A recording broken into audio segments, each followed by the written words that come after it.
प्यारे बच्चों, कैसे हो? आज हम पढ़ेंगे सर्वनाम और उसके भेद। महक एक अच्छी लड़की है।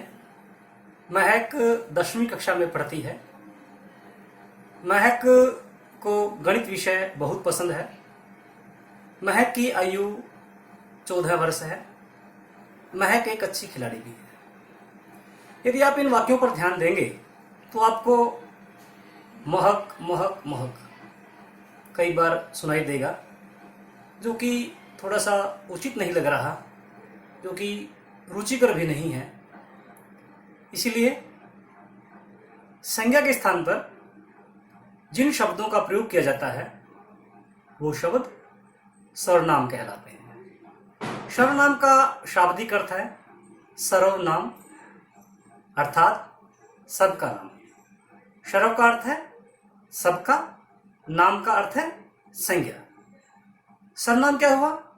वो शब्द जो संज्ञा के स्थान पर प्रयोग किए जाते हैं वो सर्वनाम कहलाते हैं। संज्ञा की पुनरावृत्ति से बचने के लिए संज्ञा के स्थान पर प्रयोग शब्द सर्वनाम कहलाते हैं, अर्थात संज्ञा के स्थान पर प्रयोग होने वाले शब्द सर्वनाम कहलाते हैं।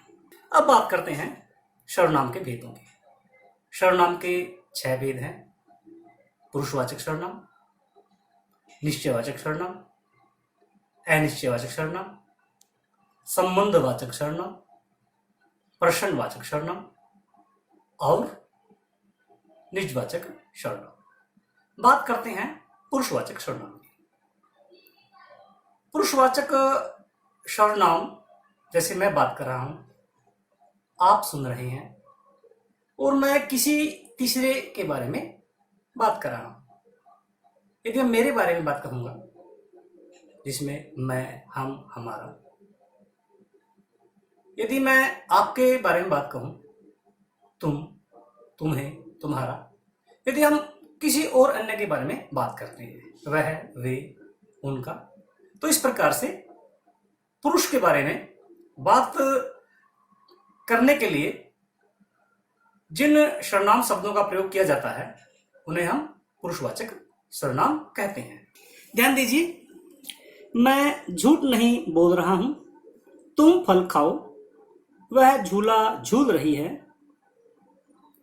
इसमें जो रेखांकित शब्द हैं, मैं, तुम, वह, वो सर्वनाम है। मैं वक्ता अपने लिए प्रयोग कर रहा हूं। जब मैं अपने बारे में बात कर रहा हूं तो मैं, मेरा, हम, हमारा, हमें, मुझको, इन शब्दों का प्रयोग करूंगा। तुम सुनने वाले के लिए प्रयोग कर रहा हूं। जब आप मुझे सुन रहे हैं, आपके बारे में बात कर रहा हूं मैं, तो मैं आपको संबोधन करते समय तुम, तुम्हें, तुम्हारा, तुमको, इस प्रकार के शब्दों का संबोधन करूंगा। जब हम किसी अन्य व्यक्ति के बारे में बात करते हैं, वह, वे, उन्हें, उनका। जिन सर्वनाम शब्दों का प्रयोग वक्ता स्वयं के लिए, सुनने वाले के लिए या अन्य व्यक्ति के लिए करता है वो पुरुषवाचक सर्वनाम कहलाते हैं। तो इसमें मुख्य बिंदु क्या रहा? बोलने वाला अपने लिए, सुनने वाले के लिए या किसी अन्य तीसरे व्यक्ति के लिए बात करता है, तो इन्हें हम पुरुषवाचक सर्वनाम कहते हैं। पुरुषवाचक सर्वनाम के 3 भेद हैं: उत्तम पुरुष, मध्यम पुरुष और अन्य पुरुष। मैं मेरे बारे में बात कर रहा हूं। यदि मैं, हम, हमें, हमको कहूं तो वो उत्तम पुरुष है, क्योंकि मेरे बारे में बात की जा रही है। यदि मैं सुनने वाले या पढ़ने वाले के बारे में बात करूं तो वह मध्यम पुरुष हुआ। तुम, तुम्हें, तुमको। यदि हम किसी अन्य तीसरे व्यक्ति के बारे में बात करें जो हमें न सुन रहा है न पढ़ रहा है, वह अन्य पुरुष हुआ। ध्यान दीजिए, जिन सर्वनामों का प्रयोग बोलने वाला या लिखने वाला व्यक्ति स्वयं अपने लिए करता है, जैसे मैं, हम, हमारा, मेरा, ये उत्तम पुरुष है। मध्यम पुरुष, सुनने या पढ़ने वाले के लिए जो सर्वनाम शब्द प्रयोग किए जाते हैं, जैसे तुम, तुम्हें, तुम्हारा, आप, ये मध्यम पुरुष पुरुषवाचक सर्वनाम है। अन्य पुरुष, बोलने वाला या लिखने वाला व्यक्ति सुनने या पढ़ने वाले के अतिरिक्त किसी अन्य व्यक्ति के लिए जिन सर्वनाम शब्दों का प्रयोग करता है, जैसे वह, उसे, वे, उन्हें, उसका आदि, ये अन्य पुरुषवाचक सर्वनाम कहलाते हैं। अगली बात करते हैं निश्चयवाचक सर्वनाम की। जैसा कि इसके शब्द से ही हमें पता चलता है कि यह निश्चित सर्वनाम की ओर संकेत कर रहा है। यह हमारी कार है, वे तुम्हें बुला रहे हैं, वह घूमने जा रहा है। जो यहाँ पर रेखांकित शब्द है, यह, वे, वह, वे निश्चित बात की ओर संकेत कर रहे हैं, निश्चित वस्तु की ओर संकेत कर रहे हैं, निश्चित घटना की ओर संकेत कर रहे हैं। वह निश्चयवाचक सर्वनाम कहलाते हैं। वे सर्वनाम जो किसी व्यक्ति, वस्तु, घटना आदि का निश्चित बोध कराते हैं, निश्चयवाचक सर्वनाम कहलाते हैं। जिन सर्वनामों से हमें निश्चितता का पता चलता है, वो निश्चयवाचक सर्वनाम कहलाते हैं। जो निश्चयवाचक सर्वनाम है, यह हमें नजदीक की वस्तुओं का भी बोध करा सकते हैं और दूर की वस्तुओं का भी बोध करा सकते हैं। अब बात करते हैं अनिश्चयवाचक सर्वनाम की। आपको कोई बुला रहा है, कुछ खाकर बाहर जाना, किसी ने मुझे आवाज लगाई। जो रेखांकित शब्द हैं, कोई, कुछ, किसी, वो अनिश्चितता की ओर संकेत कर रहे हैं, निश्चितता की ओर संकेत नहीं कर रहे हैं। अर्थात जो सर्वनाम निश्चित प्राणी, पदार्थ अथवा वस्तु के लिए प्रयोग नहीं किए जाते, उन्हें हम अनिश्चयवाचक सर्वनाम कहते हैं। ये शब्द अनिश्चित प्राणी, पदार्थ अथवा वस्तु के लिए प्रयोग किए जाते हैं। अब बात करते हैं प्रश्नवाचक सर्वनाम की। ध्यान दीजिए, मेरे साथ कौन चलेगा, क्या खरीदना है, तुम्हें किससे मिलना है। जो सर्वनाम किसी व्यक्ति, प्राणी, वस्तु, घटना आदि के बारे में प्रश्न का बोध कराते हैं, उन्हें हम प्रश्नवाचक सर्वनाम कहते हैं। इसमें मेरे साथ कौन चलेगा पूछा गया है,